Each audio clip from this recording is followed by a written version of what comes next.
नमस्कार। महाकवि कालिदास के बारे में हम सब लोग जानते हैं, लेकिन वे शादी से पहले महाकवि कालिदास नहीं थे, बल्कि एक गडरिये थे। बकरी वगैरह चराना का काम करते थे। उसी समय एक राजकुमारी थी, वह बहुत विद्वान थी। उसका नाम था विद्योत्मा। उसकी शर्त थी कि जो मुझे शास्त्रार्थ में हरा देगा, मैं उसी के साथ शादी करूंगी। विद्वान लोग बहुत दूर दूर से लड़का लेकर आते, लेकिन वो सबको शास्त्रार्थ में हरा देती थी। मतलब लड़का ले आते, वो शास्त्रार्थ करती उनके साथ और उन्हें हरा देती। इस प्रकार वे बहुत परेशान हो गए थे। तब उन्होंने सोचा कि इसकी शादी हम किसी महामूर्ख से ही करवाएंगे, और ये सोचकर एक दिन वे मूर्ख लड़का ढूंढने निकल गए। चारों ओर घूमते घूमते एक जंगल में पहुँचे। वहाँ एक लड़का एक पेड़ पर चढ़ा हुआ था और उसकी इस तरह से डाल काट रहा था कि वो डाल कटेगी तो उसके साथ नीचे गिर जाएगा। तब उन्होंने विचार किया कि इससे ज़्यादा मूर्ख उन्हें कोई नहीं मिलेगा।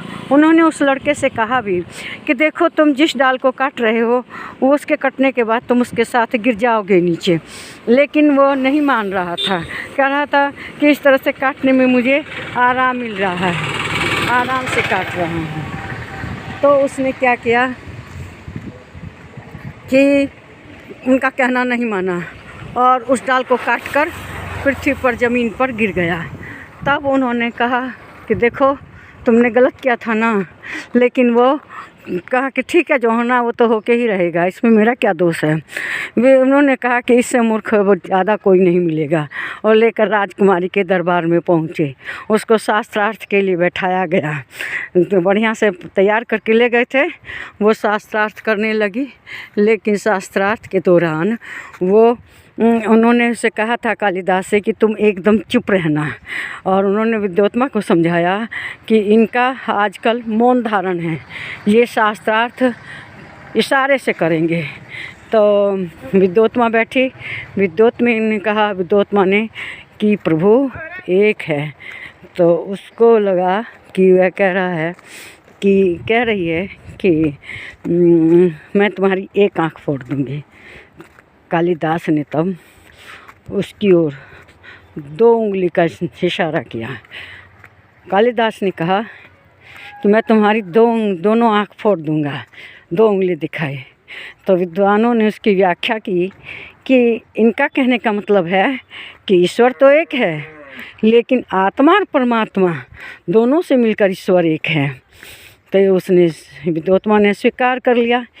फिर विद्योत्मा ने इशारा किया 5 उंगलियों का कि जो ये ब्रह्मांड बना है सब, ये 5 तत्वों से बना है।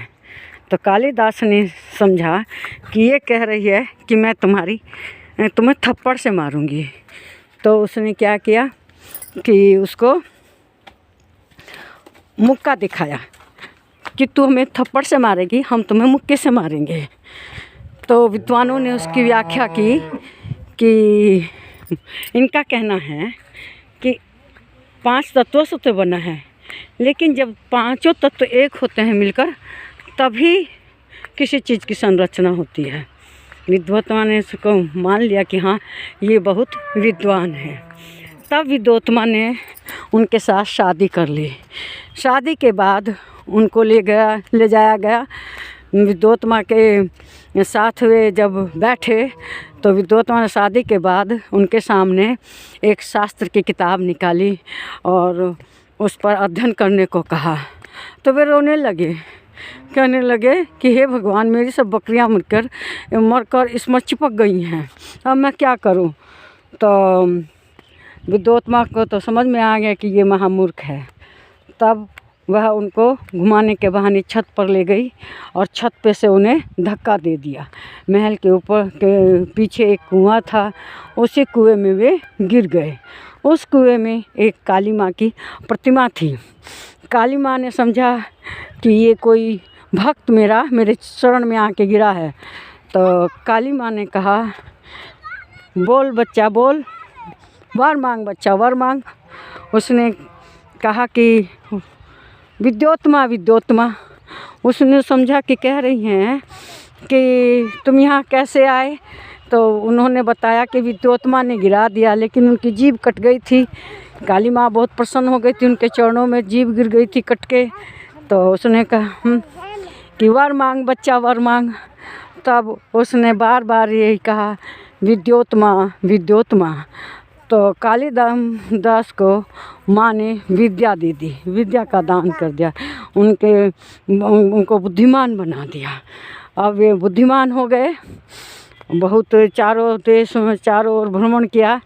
भ्रमण करने के बाद देश विदेश में वे फिर विद्योत्मा के दरवाजे पर आए और विद्योत्मा से दरवाज़ा खोलने के लिए कहा। तो उसने उनसे पूछा, का अस्ति द्वारे, द्वार पर कौन है?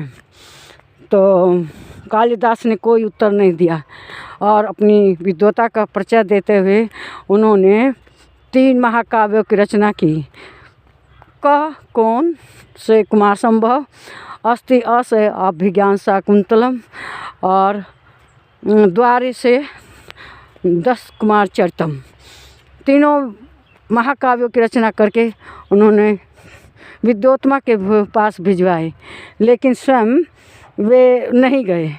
और फिर वे इस तरह से महाराजा विक्रमादित्य के दरबार में महाकवि बनकर रहे और उनका अंत हुआ कि किसी वेश्या के यहाँ रुके हुए थे, उन्होंने श्लोक पूरा कर दिया था जो राजा के द्वारा दिया गया था। तो उसने सोचा अगर ये जीवित रहेगा तो मेरा भेद खुल जाएगा, और उसने जहर देकर लंका में उनको मार दिया था। इस तरह से उनका अंत हुआ। मुझे पूरा यकीन है कि आपको यह वीडियो अच्छा लगेगा, और इसे लाइक करें, शेयर करें, इस पर कमेंट करें, मेरे चैनल को सब्सक्राइब करें। धन्यवाद, नमस्कार।